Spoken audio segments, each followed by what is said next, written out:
आज मैं आपसे एक बहुत महत्वपूर्ण विषय पर बात करना चाहता हूँ, संवाद करना चाहता हूँ, और वो विषय है दुनिया को भारत की देन, विश्व को भारत की देन। भारत ने अब तक दुनिया को क्या क्या दिया है, भारत के द्वारा दुनिया में क्या क्या आया है, ज्ञान के स्तर पर हमने दुनिया को क्या दिया है, नीतियों के स्तर पर हमने दुनिया को क्या दिया है, व्यवस्थाओं के स्तर पर हमने दुनिया को क्या दिया है। ऐसे कुछ विषयों पर मैं आज आपसे बात करूंगा। बहुत सारी रोचक जानकारियां आपके सामने प्रस्तुत करने की कोशिश करूंगा। कई जानकारियां आपके सामने ऐसी आएंगी जो आपने पहले सुनी नहीं होंगी, किसी ने आपको बताया नहीं होगा, चर्चा भी शायद आपके बीच में नहीं हुई होगी। मेरी आपसे एक विनम्र प्रार्थना है, वो ये कि आज जो जानकारियां आपको ऐसी लगें कि आपने पहले कभी नहीं सुना या पहले कभी उसके बारे में नहीं जाना, किसी ने आपको उसके बारे में नहीं बताया, तो इन जानकारियों को आप यहाँ से लौटने के बाद अधिक से अधिक लोगों को बताएं, ताकि उनका अज्ञान इस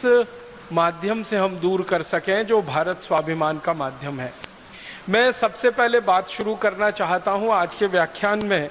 वो यहाँ से कि हम सभी विद्यार्थी रहे हैं और अपने जीवन में पढ़ाई करके निकले। सभी ने प्राथमिक स्तर पर, माध्यमिक स्तर पर, फिर उच्च कक्षाओं के स्तर पर काफ़ी कुछ पढ़ा लिखा है, लेकिन हमारे मन में बचपन से जो एक बात घुसाई जाती है, बिठाई जाती है या पढ़ाई जाती है, वो ये कि दुनिया में भारत सबसे ज़्यादा पिछड़ा हुआ देश रहा। फिर पढ़ाया जाता है, बताया जाता है कि दुनिया में सबसे ज़्यादा गरीब देश भारत रहा। फिर बताया और पढ़ाया जाता है कि दुनिया को कभी कुछ भारत ने नहीं दिया, भारत को दुनिया के देशों ने बहुत कुछ दिया। हमको बताया और पढ़ाया जाता है कि अगर अंग्रेज नहीं आते तो इस भारत में कुछ नहीं होता, अंग्रेज नहीं आते तो शिक्षा नहीं होती, अंग्रेज नहीं आते तो विज्ञान नहीं आता, अंग्रेज नहीं आते तो तकनीकी नहीं आती, अंग्रेज नहीं आते तो रेल नहीं आती, अंग्रेज नहीं आते तो हवाई जहाज नहीं होता। ऐसी ऐसी बातें हम बचपन से पढ़ते आते हैं, सुनते आते हैं और आपस में चर्चाएं भी करते रहते हैं। और मुझे सबसे ज़्यादा दुख और दुर्भाग्य इस बात का लगता है कि हमारे अध्यापक हमको ये सब पढ़ाते हैं।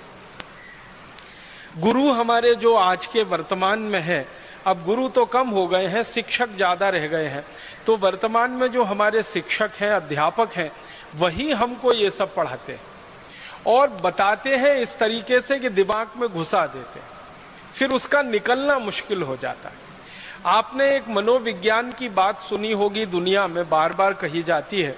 कि एक झूठ को जब बार बार बोला जाता है, बार बार बोला जाता है, बार बार बोला जाता है, तो थोड़े दिन वो झूठ सुनते सुनते सच लगने लगता है। तो भारत के बारे में पिछले कम से कम 250-300 वर्षों से एक झूठ पूरी दुनिया में बोला जा रहा है कि भारत एक गरीब देश, भारत एक पिछड़ा देश, भारत एक अवैज्ञानिक देश, भारत एक ऐसा देश जहाँ विज्ञान नहीं, जहाँ तकनीकी नहीं, जहाँ गणित नहीं, जहाँ भौतिक शास्त्र नहीं, जहाँ रसायन शास्त्र नहीं, कुछ भी नहीं। भारत एक ऐसा देश जो हर समय दूसरों पर निर्भर, भारत एक ऐसा देश जो हमेशा परावलंबी, भारत एक ऐसा देश जिसकी अपनी सभ्यता और संस्कृति में गौरव करने लायक कुछ नहीं, और जो कुछ गौरव करने लायक है वो पाखंड है, जो कुछ गर्व करने लायक है वो अवैज्ञानिक है, उसका कोई वैज्ञानिक आधार नहीं, उसका कोई तार्किक आधार नहीं। इसी तरह की बातें पढ़ते पढ़ते, सुनते सुनते हम सब बड़े हुए। और हमारे शिक्षकों को जब हम ये प्रश्न करते हैं कि आप ये सब हमें क्यों पढ़ाते हैं, तो कहते हैं हमको किसी ने ऐसे ही पढ़ाया है तो हम तुमको पढ़ाते हैं। तो हमारे शिक्षकों के जो शिक्षक रहे हैं उन्होंने भी ऐसे ही पढ़ाया है। और मुझे इस बात की सबसे ज्यादा कोफ्त तब होती है कि एक साधारण आदमी भारत के बारे में जब ये कहता है कि हमारे पास ज्ञान नहीं, हमारे पास तकनीकी नहीं, हमारे पास विज्ञान नहीं, हमारे पास अर्थशास्त्र नहीं, धन नहीं, कुछ नहीं, हम तो हमेशा से पिछड़े गरीब देश हैं, तो सामान्य आदमी की बात को तो क्षमा किया जा सकता है। लेकिन जब भारत का प्रधानमंत्री ये कहने लगे तो दिल को बहुत चोट पहुंचती है।